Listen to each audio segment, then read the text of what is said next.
그 대표님께서 지금 주변을 보시면 그 평생 현역을 잘 이렇게 지켜나가시는 분들이 있잖아요. 그분들이 어떤 공통점이 있을까요? 이게 우선 첫째가 뭐냐면 그 가장 확실한 노후 대비는 평생 현역이다. 앞에서 말씀드렸습니다만 그 인식이 확고한 거예요. 인식이 확고하다. 네, 일을 해야 된다. 뭐냐면 이 노후의 3대 불안, 퇴직 후의 3대 불안이 아까 말씀드렸지만은 돈, 건강, 외로움인데 그 3대 불안을 해소하는, 해결하는 최선의 방법은 일이다.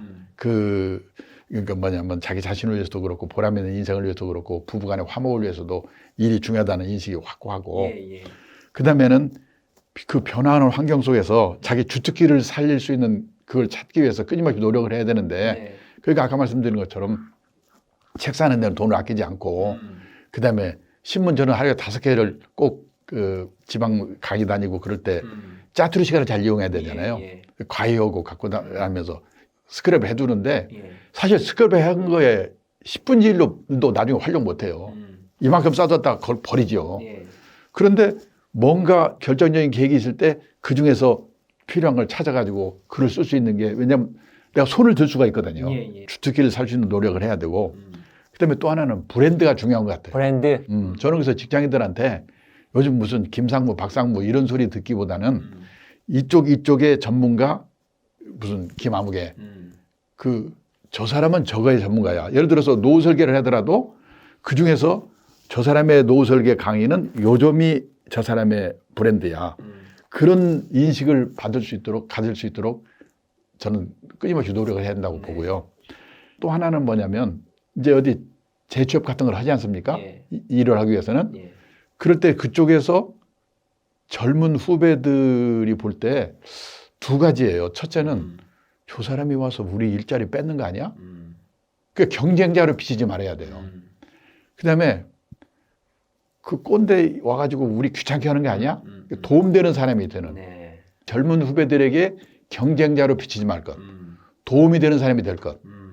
이거를 항상 염두에 두고 있어야 된다는 게 중요하고 그 다음에는요 이제 예를 들어서 재취업을 했으면 얼마인가 월급을 받을 거 아니에요. 그 조직에서 나를 왜 줄까? 항상 생각하고 내가 이 회사에 도움되는 일이 뭘까? 그거를 끊임없이 생각해야죠. 그래서 저는 제 월급을 제가 깎아요.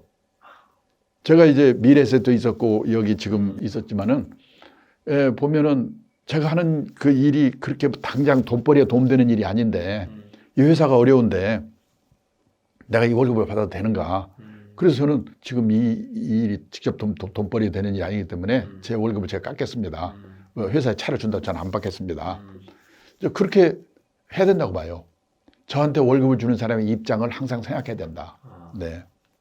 그런 노력이 필요하다고 봅니다. 이게 어떤 본질적인 그런 것부터 실질적인 팁까지 이렇게 말씀해 주셨는데 그러면 이제 저희 이제 구독자분들이 연령대 다양하거든요.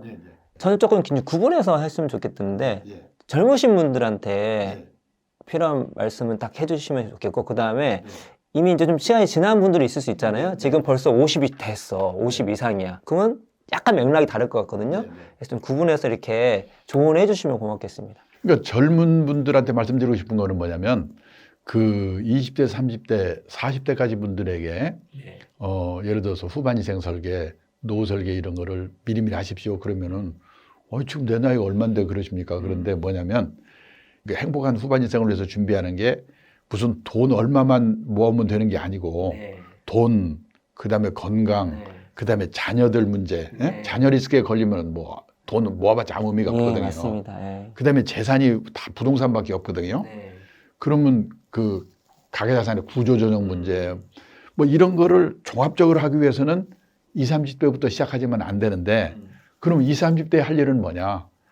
그 삼청연금 가입하는 것부터 시작하는 거예요. 그게 노후 준비예요. 그리고 20, 30대의 경우에는 인적 자본 투자, 자기 몸값을 높이는 노력을 해야 돼요. 앞으로 저 친구는 저거의 전문이야. 그 말을 들을 수 있기 위해서는 뭔가 거기에 투자를 해야 될 거 아니에요. 근데 저는 요즘 걱정이 되는 게 뭐냐면 작년에 그 어느 대형 증권회사의 고객 중에 그 20대 남자 투자자 분들이 주식 매매 회전율이 6,800%라고 나왔더라고요. 회전율이라고 하는 것은 1년에 몇 번 사고 팔았는가거든요. 한 번 샀다 한 번 팔면 이렇게 100%예요. 근데 세계적인 자산운용사의 평균이 얼마냐면 한 20% 정도예요. 5년에 한 번씩 사고 팔고 한다는 뜻이거든요. 그런데 6,800%가 회전율이라는 것은 뭐냐면 68회전을 했다는 얘기거든요. 일주일에 한 번 이상 돌렸다는 얘기란 말이에요. 그러면 첫째, 그렇게 단기 투자해서 벌을 수가 없다는 게 첫째고, 그런 일에 신경 쓰다 보면 일은 언제 하겠습니까? 회사에서 도태되거든요. 그게 되게 중요하겠네요. 그래서 저는 20, 30대는 뭐냐, 삼층연금 가입하고 인적 자본 투자 자기 몸값 높이는 노력하는 게 그게 노후 대비라는 거예요. 그리고 40대는 뭐냐면 이 자녀들이 초등학교 이제 고학년 되기 시작하거든요.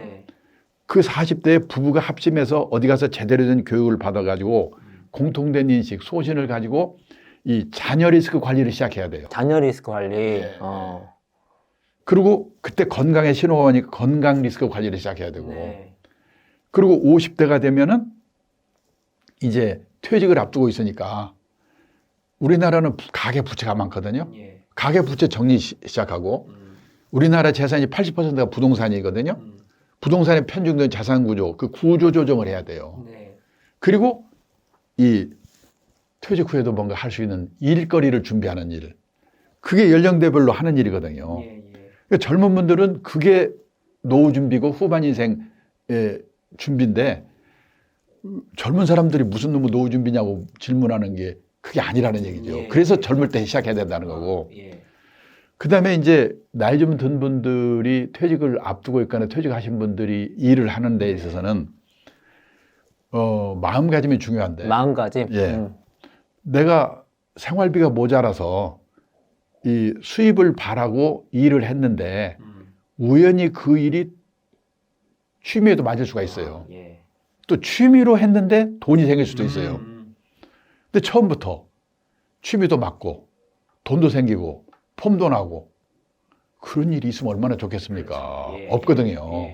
그래서 뭐냐, 우리 학교 다닐 때는 선생님 말씀 잘 들어야 되고 회사 생활 때는 이 회사의 방침을 따라야 되는데 후반 인생은 남의 눈을 의식하지 않고 내가 하는 일이 올바른 방향이라는 자기 소신이 있어야 된다. 자기 소신.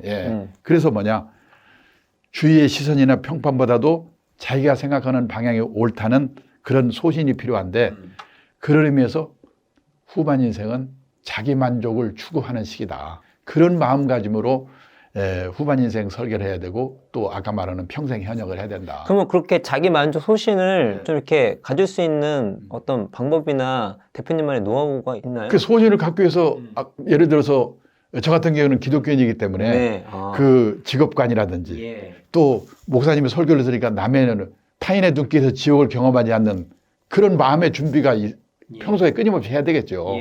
불교에서도 있겠고 유교에서도 다 있겠죠. 그런 공부가 필요한 거예요. 그러니까 어떻게 보면 우리나라는 세계에서 남의 눈을 제일 의식하는 나라잖아요. 예를 들어서 저는 미국에서 살아보지 않았는데 미국에서 온 사람들이 그러더라고요.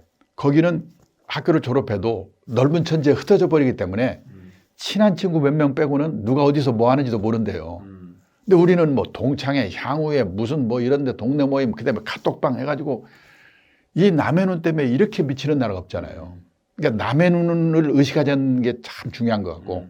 그러니까는 내 적성에 맞고 앞으로 이 일이 우리 사회에 도움이 된다고 생각하는 일이라면 어떻게 보면 하찮은 일이라도 열심히 할 수 있는 그런 소신이 필요한 거죠. 그런 거는 끊임없이 뭐 독서도 하고 뭐 해서 공부와 수양이 좀 필요한 거겠죠. 네.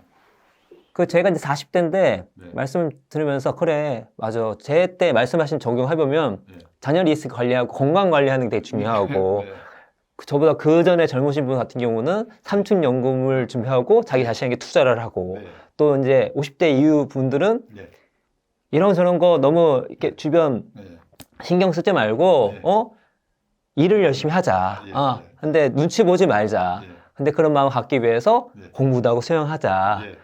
너무 지혜 있는 말씀이고 이번에도 우리 구독자분들 중에 이거 지금 봐서 다행입니다 하신 분들이 되게 많을 거란 생각이 들어요. 그래서 오늘 말씀하신 내용들 우리 구독자 여러분들 잘 이렇게 갈무리하셔서 정말 이 책처럼 50부터는 노 걱정 없는 그런 분들 다 됐으면 좋겠고 50 이후의 분들도 이 책을 통해서 한번 이렇게 바꿔보시는 그런 계기가 됐으면 좋겠습니다. 대표님 감사합니다. 네, 감사합니다. 예, 좋은 시간 주셔서. 네.